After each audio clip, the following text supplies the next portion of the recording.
жалғыздықтан, жаңа айтқандай депрессия, стресс, оған көмектесетінін тағы да айтамын. Бұл жерде қазір енді бізде дамып жатыр, психолог мамандарына жақсы жұмыс жүргізіліп жатыр. Лудомания бағытында тағы да жаңағы ойынның түрлері өте көп. Біз күннен күнге атаулары өзгеріліп, көптеген ойындар шығып жатыр.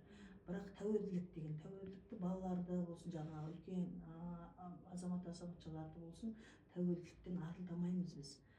Өз бетінше ала алмайды. Өз-өзіне олар бұйрық бере алмайды. Өйткені ол ойынқұмарлыққа ары қарай өзін барлық мүшесі бәрі соған дарып кеткен.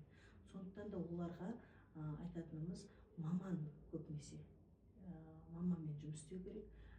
Және де ең бірінші көмектесетін мынау жасөспірімдерге оларға ата-анасы, отбасы